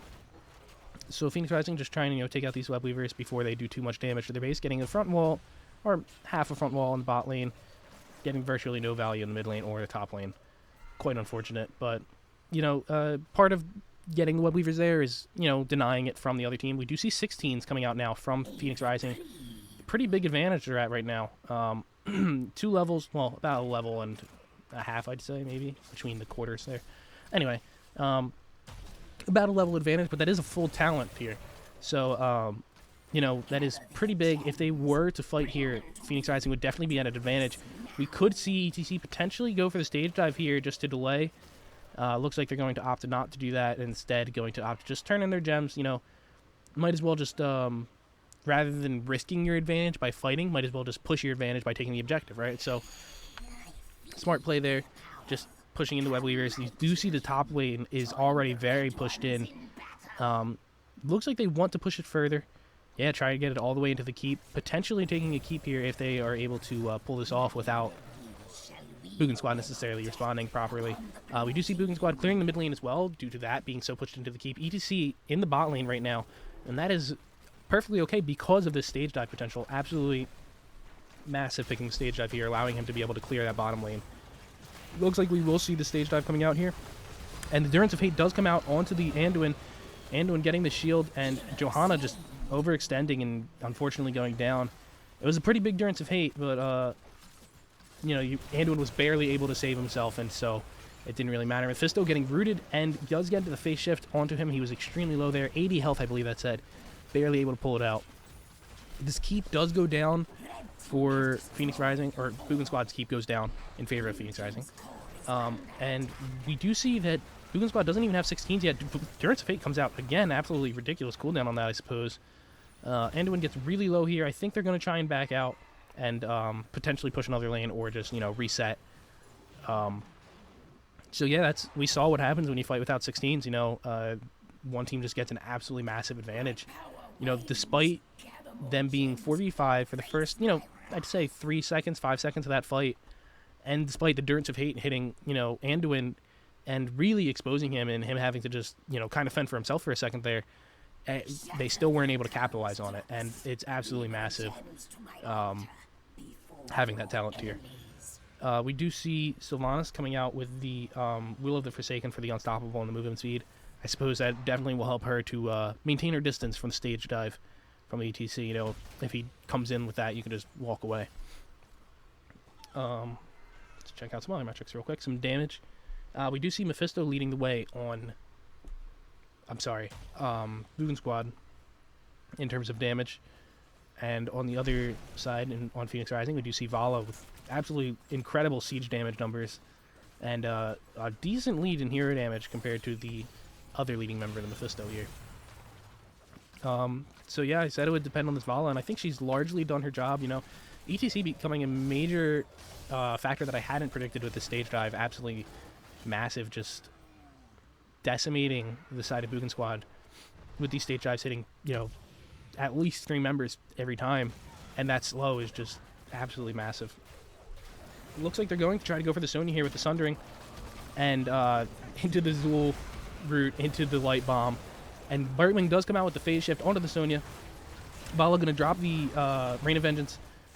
Johanna able to get her quest off for the shield swipe. Mephisto getting rooted by the Zool when he tried to shade out there, and does end up dying for it. Vala getting pretty low as well as the Anduin here, but no members from Phoenix Rising going down, and that is a level 17 to 19 now, by the way, for Phoenix Rising, just continuing to push their lead. Despite Boogan Squad having enough gems to turn in, I don't think they're going to have the opportunity to.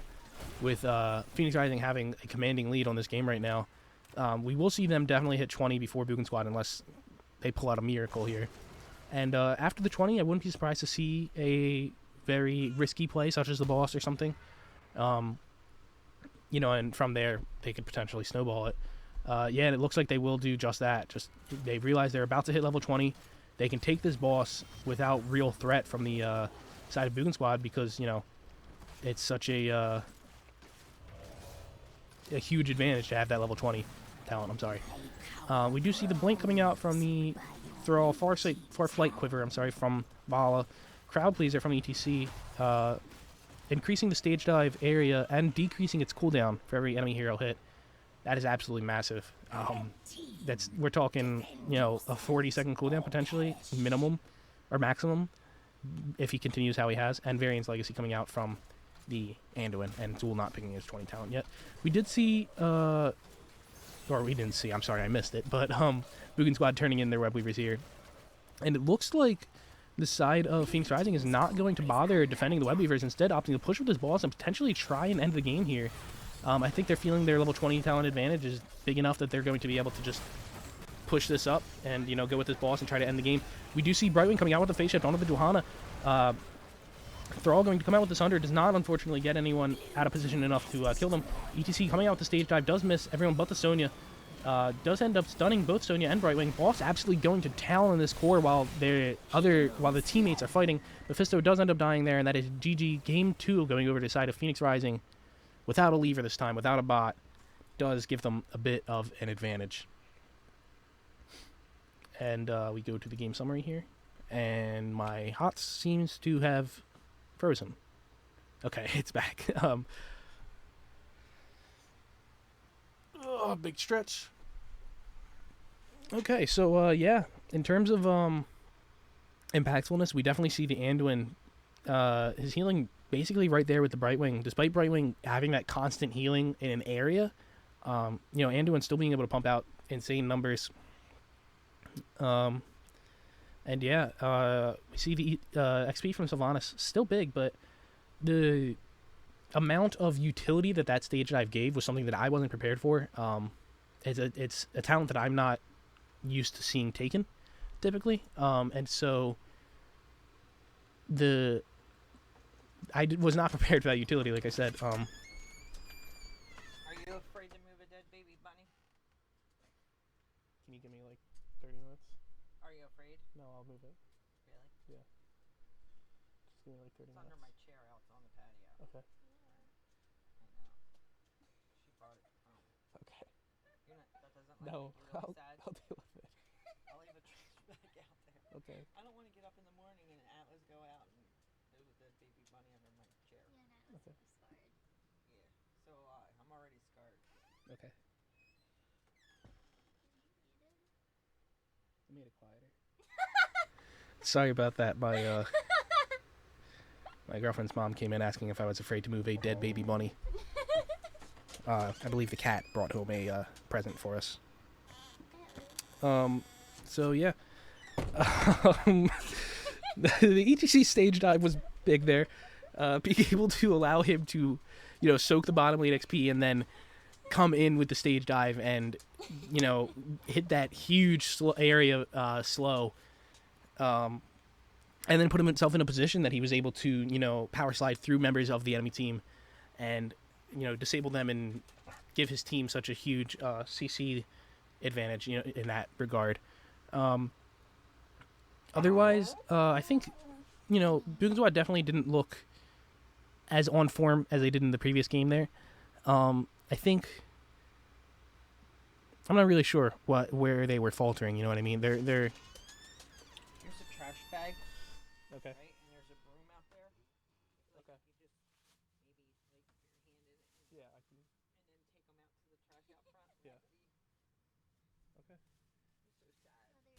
People are listening to him. There's a dead rabbit. Okay. And the cat's out there still probably killing more. So Cool. I don't know what she's. Sorry, she came back with the trash bag this time.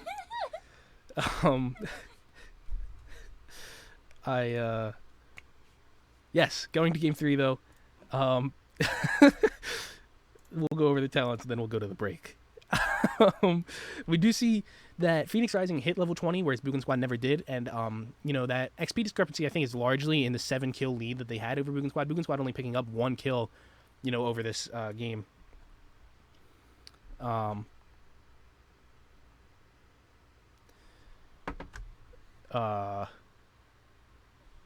Yeah. Otherwise, I think builds are pretty standard. Some of my teammates would disagree with me that Vala shouldn't go W build, but I still believe that it's the best one for her right now, so I'm not too surprised about that.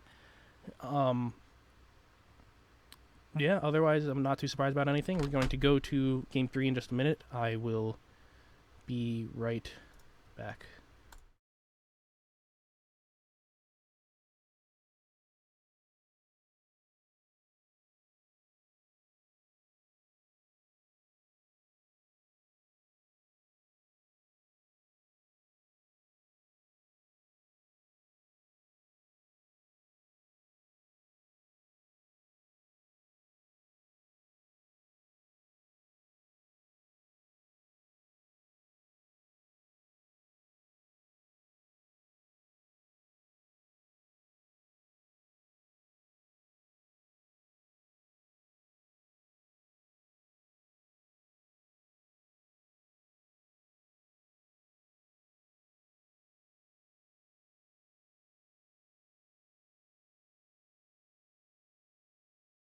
Boogan Squad opting to take the first pick, rather. Johanna would be another typical ban here. I wouldn't be surprised to see Zool. Deciding that Zool was a problem in that last map, I definitely agree. Zool, between the Skeletal Mages and the Roots, onto the Mephisto especially, definitely was someone to look out for. And Zool overall just being extremely strong right now. And his clear on Infernal Shrines is especially good.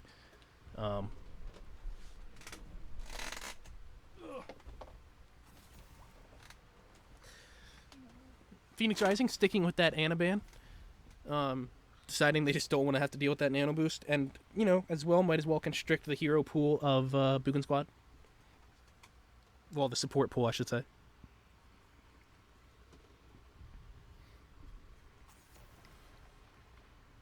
Johanna taking the ban. Again, nothing surprising. Johanna is one of the tanks that shines in the areas of wave clear, as I discussed in the last map.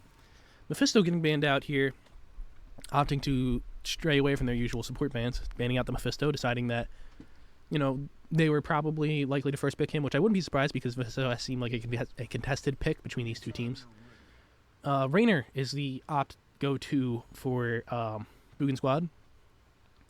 As I discussed in the first map, you know, I'm not 100% sure that he's necessarily first pick material, but what do I know? Still really good. You know, Shrine, like I did mention that Infernal Shrines is one of his stronger maps, especially if you were to go Exterminator, I believe it is, which is the bonus PvE damage. Greymane ETC coming out from the side of Phoenix Rising. Greymane we saw put to great effect on that first map on Volskaya, and ETC we saw to put to great effect on that second map. And so ETC and Greymane very strong picks. Stukov, Kael'thas. Kael'thas, obviously extremely strong. Stukov I find a little bit interesting. Obviously really strong, just not super typical over something like... I'm very surprised we haven't seen Deckard at all tonight, for example. For bans, I wouldn't be surprised to see a tank here. Maybe the Blaze would be a pretty strong ban, or Garrosh, being that they picked him on the first map. We do see the Garrosh taken away here from Phoenix Rising. Well, taken away from Boogan Squad by Phoenix Rising. In return, I wouldn't be surprised to see a support. They did like the Anduin on the last map, so Anduin is potential ban. Before that, maybe the Rhaegar. I think Rhaegar is a better ban personally, due to his utility for the Shrine especially, being able to wipe away those minions so quickly. We will see what they go for here. It is the Anduin. Deciding that pull was problematic on the last map definitely makes sense. Anduin's pull is absolutely insane. Very, very, very strong ability. For picks here, I wouldn't be surprised to see a support and an offlaner. So maybe Imperius would be pretty strong. Yeah, we'll see. Rhaegar and Orphea are going to be the picks rather than taking their offlaner now. I do find that a little bit interesting in terms of when they picked them rather than who they picked. I think both are extremely strong picks right now. But I think picking Orphea now as opposed to picking her last is interesting because you do see that, you know, Boogan Squad does have the Kael'thas already, and I doubt they were going to pick the Orphea. So, and, you know, they're going to pick a solo laner now, so I think it is interesting that they opt to go the Orphea there rather than going for something like the Imperius. Varian and Sonya going to be the choices. Varian almost definitely going Taunt here. You know, you need that main tank. And Sonya seeming to be a comfort pick on the side of Boogan Squad. Obviously very strong. Leap is great utility. You know, Taunt into Leap into Kael'thas stun. Stukov silencing the whole time. Like, you know, you're just dead. So, yeah, Sonya's pretty strong. Not too surprised to see that. Varian is a little bit more interesting. Taunt Varian is really, I mean, it's annoying to play against at the very least. Leoric coming out from Boogan Squad, not surprised there. Leoric is, you know, I'm not a huge solo laner, but I would argue that Leoric is one of the few that can stand up to Sonya, you know, with his own life drain, which can be used at a distance rather than having to engage into her range to sustain yourself, is extremely strong. Yeah, in terms of draft, I personally put it actually over on Phoenix Rising this time. I think that Leoric Entomb is going to be massive at the end of the day. They don't really have any way to escape from the Entomb. Besides, I don't know if Varian can charge out of it or not, and if he can, then that's a way out. Otherwise, Sonya Spear, but that's it. They don't have any other ways to get out of the Entomb. So Entomb's going to be massive. They don't really... The only interrupt they have for... Well, actually, they do have quite a few interrupts for the mosh pit, so I stand corrected there. So it would be interesting to see if they decide to go for that mosh pit or not. We did see them go for the stage dive on the last map, and they used it very well. So, yeah. We will go over teams now. We have, on the red team, on the side of Phoenix Rising, we have the Lazy Hydra on the Leoric, Lothair on Greymane, Rain on the ETC, Jimmy on the Rhaegar, and Ace on the Orphea. And on the blue team here for Boogan Squad, we have Bummernaut on the Varian, Camp Bellas on Rainer, Tom Peace, on Sonya, Non-Champion on Kael'thas, and Thundercats with the Stukov. So yeah, in terms of draft, I give it over to Phoenix Rising. ETC is always extremely strong. Leoric Entomb is going to be massive. Greymane is obviously a super strong hero. Orphea, if played well, can, I would argue, be one of the strongest champions in the game. Heroes. And Rhaegar, good healer. Of course, it's not to say that heroes are necessarily bad on the side of Phoenix Rising, or on the side of Boogan Squad. We do see a little bit of a scuffle going on here. Varian actually getting pretty caught out by the ETC here, and does end up dying for it. Impressive first blood by Phoenix Rising. I think Varian just feeling a little bit cocky, thinking he's going to be able to walk away from that. You know, charging on to ETC isn't your best plan, usually, because, you know, ETC is just going to slide onto you and you're going to get punished for it. So very well played by them. We do see them coming down here to try and kill this Kael'thas. Does get him pretty low. He's going to have to tap or back. But he does opt to back here. Yeah, so to finish going over these comps real quick, not to say that the heroes on the side of Boogan Squad are necessarily bad, just that I like ETC and Leoric much more as a tank bruiser combo than I like Taunt Varian and Sonya. I think they have a lot more potential there. So that's why I give it over to Phoenix Rising. To focus more on the game at hand, we do see Greymane going for the siege camp here. Right on time, right as it comes up. Varian, getting caught out again. ETC body blocking him very harshly. Stukov trying to heal him up, unfortunately not enough, and he does get caught out again. And that is the siege camp, bottom siege camp, actually going over to Phoenix Rising that was being taken by Boogan Squad. Very well played by them, Phoenix Rising, that is. Varian, probably going to need to take a step back. You know, he's been a little bit further forward than I think he would like to be at the moment, and it has put Phoenix Rising at, you know, an advantage, a whole talent tier advantage now. They're at level 4, whereas Boogan Squad is only at level 3, and it looks like they're going to try to push this advantage by taking the Boogan Squad siege camp here. You know, you're at a talent advantage, might as well push a fight, you know, there's no harm in doing so. Stukov using his silence, it's pretty annoying to play against. ETC going to catch out this Varian yet again. Varian does get taunt here, does taunt the Orphea. Orphea getting really low by this Kael'thas, and Greymane as well. Orphea transferring the Living Bomb onto the Kael, and that is 3 members of Boogan Squad, or of Phoenix Rising, about to die, and they all barely managed to get out. This Leoric might not be so lucky, is getting extremely low, does get silenced and taunted here, and he does end up going down for it. An attempted invade fails from Phoenix Rising. You know, I don't, they weren't really prepared for Varian to get taunt right there. You know, it's such a huge, impactful ability, and we saw him put it to great use, taunting 2 people during that fight. And, you know, it just, like I said, it's just a hugely impactful ability. They weren't really prepared for him to get it right when the fight started, I don't think. And so they did end up paying for that. They still are at a slight advantage, I believe. We do see a bit of a fight going up here in the top lane. Nothing too serious.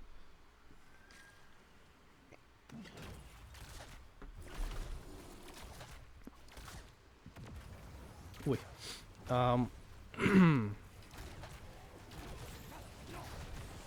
Yeah, so Phoenix Rising does opt to start this objective here, having extremely good clear with the Leoric, Rhaegar, Greymane. You know, it's all very powerful clear tools.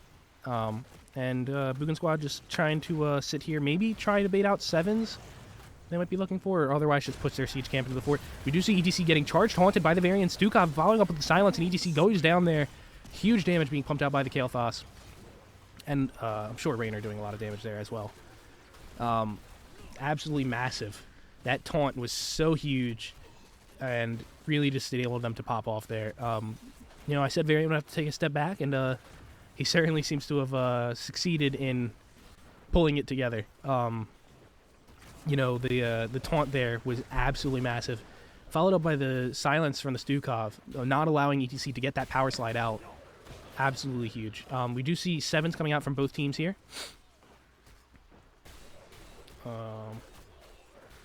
Yeah, and that will be the first Punisher going over, the first Mortar Punisher, going over to Boogan Squad after a wonderful fight by them. They do pull it back, and now they are even in kills, and a little bit ahead in XP, I believe, just by the slimmest margin. Stukov getting down to like half health, the Punisher being pulled over by the wall. You know, it's a very typical strategy to pull the Punisher over the wall, allow it to be donked on by the fort, while their team isn't necessarily able to help it because the front gate is blocking them. ETC does get jumped on by the Punisher, taunted by the Varian, silenced by the Stukov, and unfortunately does not, well, he does not die there, manages to get out just barely. Varian getting really low by this fort and is able to pull out on like about 400 health. And this fort may very well go down here. Looks like it's going to survive, maybe? No, it does go down to the minions, unfortunately. And that is quite a good first Punisher. You don't usually see that much value out of the first Punisher coming out. Taking a whole fort. That was very well played by Boogan Squad.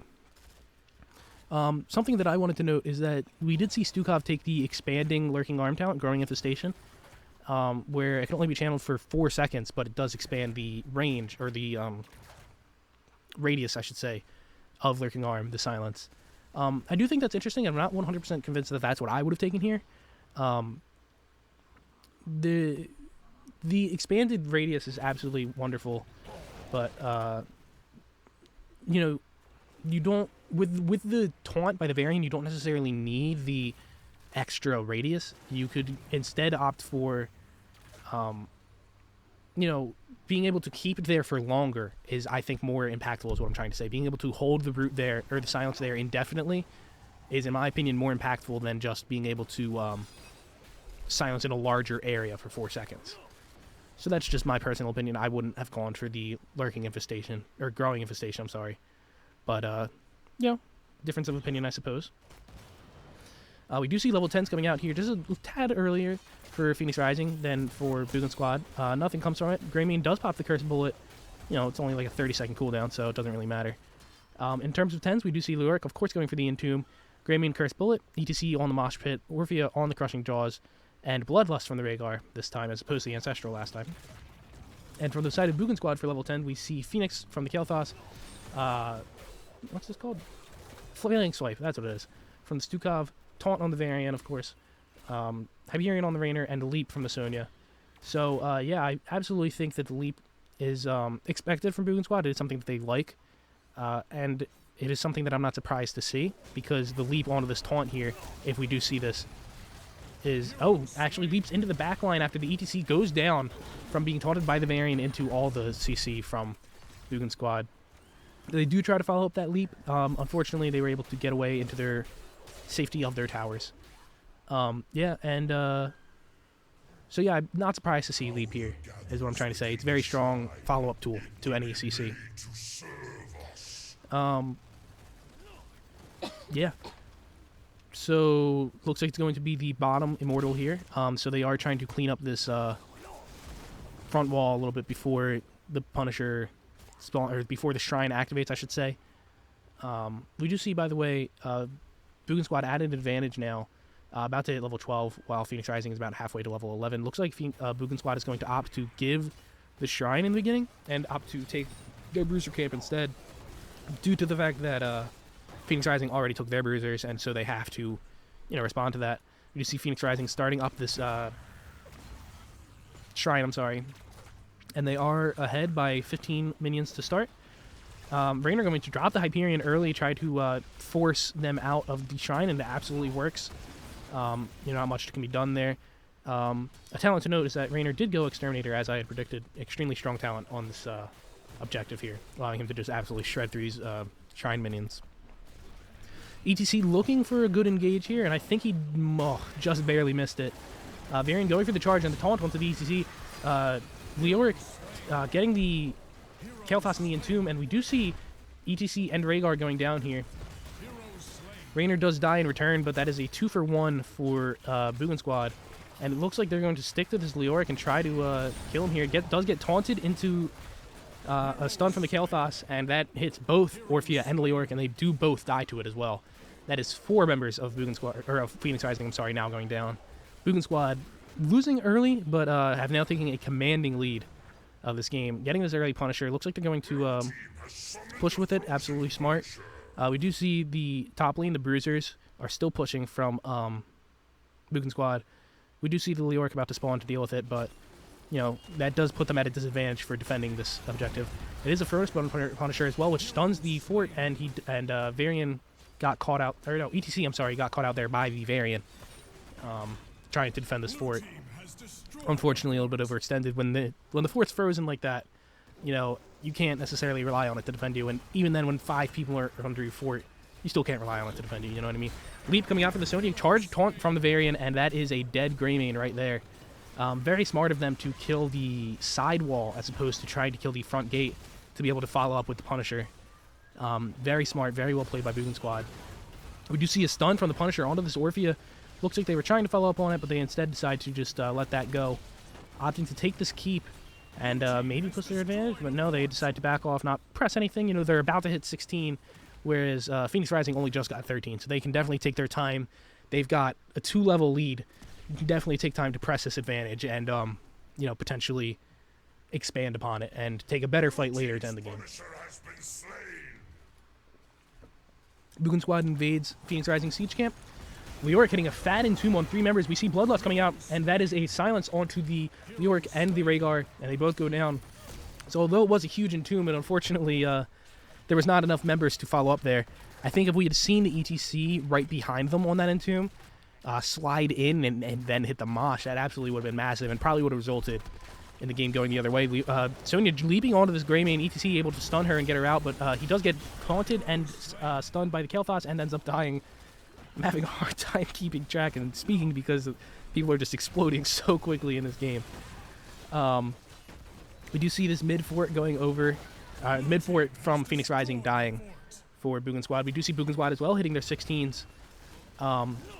And just really pressing their advantage, you know, taking this front wall, this keep, just absolutely looking dominant right now. With a man advantage and a 2-level advantage that results in as well a talent, absolutely you have every right to push in the way that they are. They are going to try and take the Bruiser Camp away from Phoenix Rising, and I think that Phoenix Rising just has to give it. You know, if they try to fight again, we've seen what happens. They don't exactly win those at the moment. Yeah, so, I think this Bruiser Camp's just going to keep pushing. I'm sorry. I was getting ahead of myself in terms of speaking. Yeah, this Bruiser Camp's going to keep pushing top lane. Phoenix Rising coming up to counteract that, while Boogan Squad does take their own Bruiser Camp, which is going to continue to push top as well. We do see Prog Rock being completed by the ETC. They're going to leave this Bruiser Camp up, and if you're not familiar with coordinated play, you might question that. But it's a fairly safe camp to leave up because it's so deep into your territory, and you generally want that camp to be pushing at the same time as the objective is up. So that way the enemy team has to decide between contesting your camp or contesting the objective. And we do see them looking to party bush here and potentially catch out any member that tries to come and counter the Sonya's push. We will see if they fall for it or not.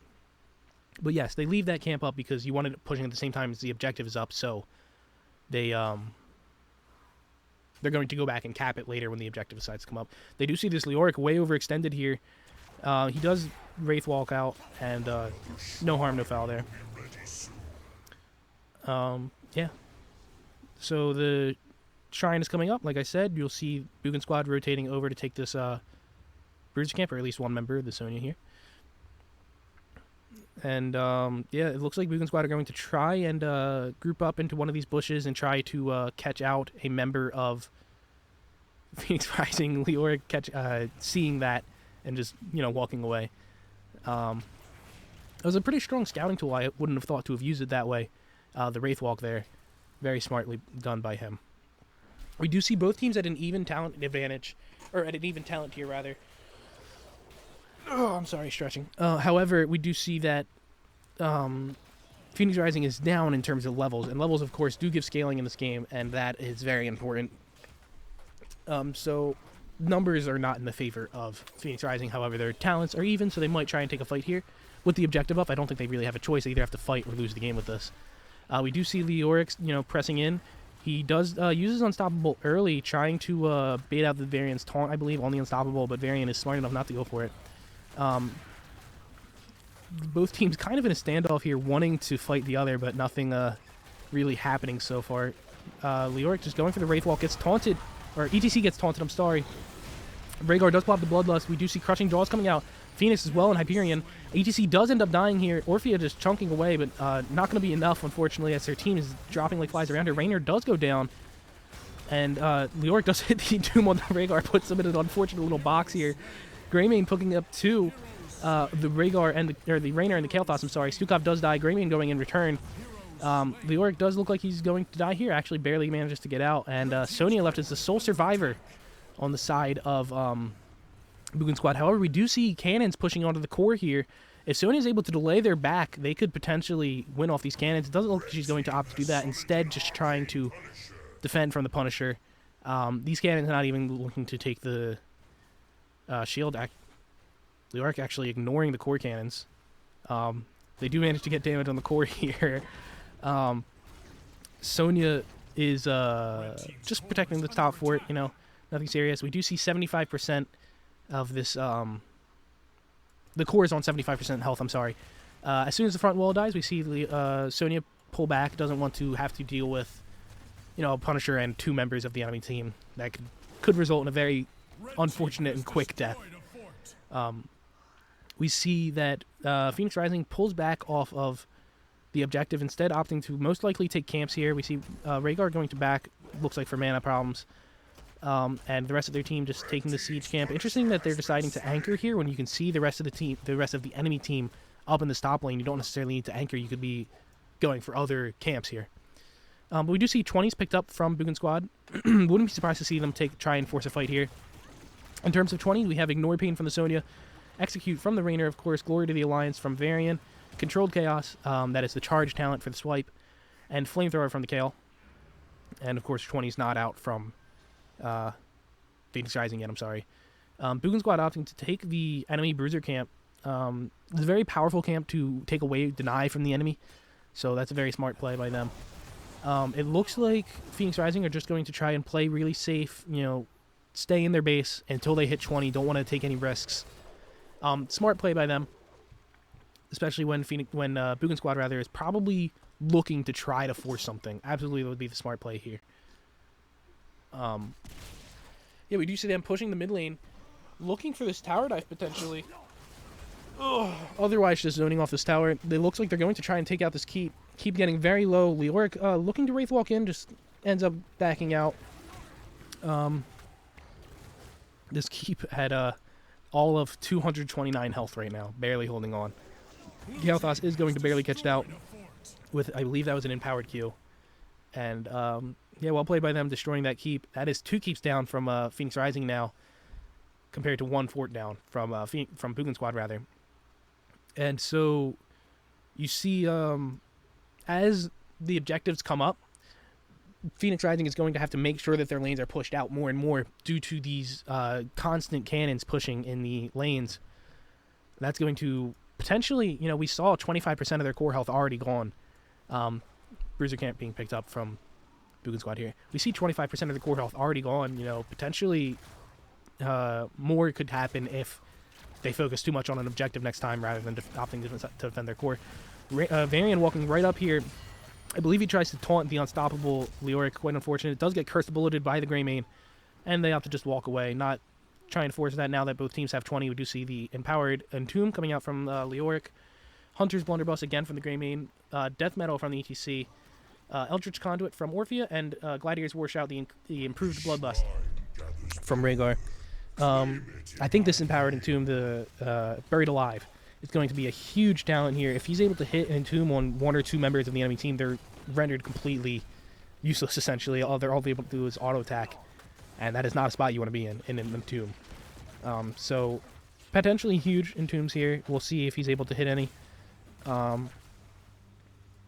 we do see the shrine coming up. It looks like Boogan Squad is going to try to just start on the shrine, knowing that Phoenix Rising, like I said, has to clear these cannons out or risk something happening to their core. Looks like Phoenix Rising is just going to clear the mid lane and not opt to clear the bot lane, thinking that it won't push fast enough. We'll see if that holds true. We do see Leoric coming in early, just using his Wraith Walk to scout out the enemy team. Phoenix coming out from the Kael'thas, trying to zone off Phoenix Rising, but I don't believe it's far enough out to really zone them off properly. Yeah, both teams just trying to get their minions as much as they can here. Phoenix Rising holding a pretty... they're holding a greater area of control on the shrine than the other team. Leoric does get taunted. He does go unstoppable. Silence coming out from the Stukov. And we do see Leoric and ETC both dying in a trade with this Varian and the Sonya. Neither team having their Bruiser or Tank up right now. It is all Assassins and Healers right now. 31 to 30 run on the Shrine. Interestingly, they are opting not to go in on the Shrine and try to take the minions. Instead, giving the Punisher over to Phoenix Rising and hoping to defend their fort, I suppose. We do see a 3 cannon wave pushing onto this core right now, as a side note. So we do see Greymane, I believe that was, going back to defend it, deciding they don't want to risk any more core damage here. Definitely makes sense to do that. Phoenix zoning out the members of Phoenix Rising, ironically, while they defend this Punisher. This Punisher not going to get much, just gets about half a front wall, and that is it. So very well well defended by Boogan Squad. We do see this Leoric going in here, getting unstoppable, just chasing down the Stukov, interestingly, and Wraith walking to his exact position. Does get stunned and silenced by the Stukov, takes about half his health in damage, and just walks away. Nothing too serious there. Does spread the Living Bomb onto the Rhaegar, unfortunately, but nothing serious comes from it. Stukov just trying to sort of troll the enemy team with this. They do end up not getting the siege camp that they worked so hard for there, Phoenix Rising. Invading the enemy siege camp, and it ends up going over to Boogan Squad anyways. Well played by the Stukov with the swipes there. A little bit trolly, but very well played. Again, these catapults are just constantly pushing, and that is the huge advantage that comes with having keeps down for the enemy team. Like, having your enemy teams keeps down. The huge advantage that comes with that is these constant catapults pushing. The enemy has to always be backing and always be keeping an eye on that, and that's something, just one more thing that they have to keep track of in their head, and that little bit of stress, adds up in these situations. We do see this bottom siege camp being taken as well by Boogan Squad. So both bottom and mid siege camps pushing. Looks like they're going to go for their own bruiser here and probably clear these cannons up here. The top lane. Varian just opting to hold his bush here to defend in case the enemy team were to come and try and invade. He's in the bush, able to just, delay them or possibly make a play. Both siege camps being cleared by Phoenix Rising. This Orphea taking quite a bit of damage from the minions, trying to back out. Half her health in minion damage. Crazy. We see Boogan Squad clearing the enemy bruiser camp and leaving their own bruiser camp up, as I said before. It's a pretty safe play. It's so deep in your territory that the enemy isn't often going to go for it. And it also doesn't notify the enemy team that the minions on the bruiser camp are killed, so they won't know to come steal.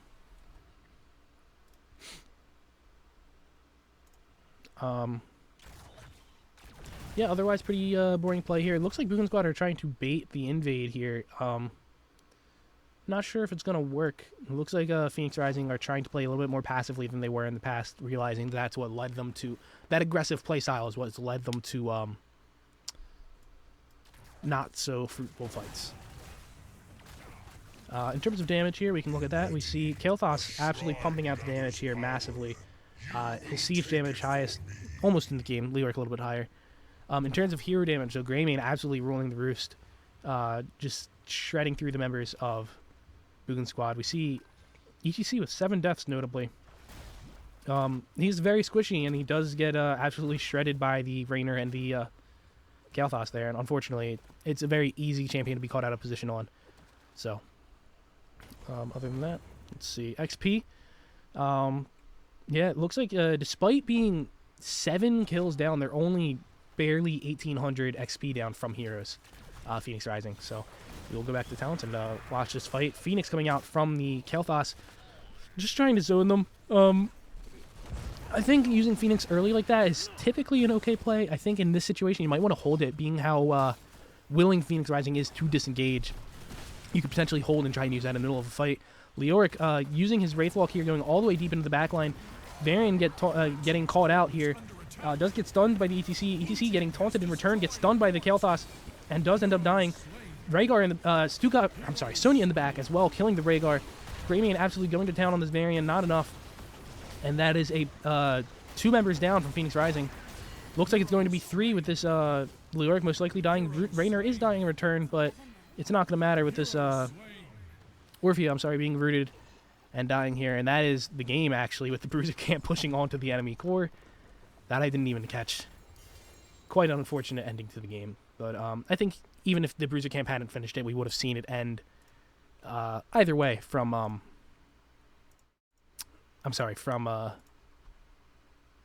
the Punisher was about to come up. Boogan Squad held a pretty good hold on that game overall. Throughout the entire game, so I'm trying to say Boogan Squad were pretty in the lead. There were moments where I thought they were even, but there weren't ever moments where I thought Phoenix Rising really pulled ahead, aside from the very, very early stages where Varian died twice. Other than that, very well played by both teams. If I sound like I'm in a rush, I'm sorry. It's because I am. I got places to be. Yeah, very well played by both teams.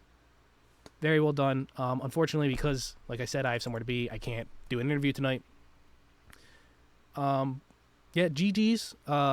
Thank you to both teams for allowing me to do this for you, for this opportunity. And thank you to everyone watching, and good night.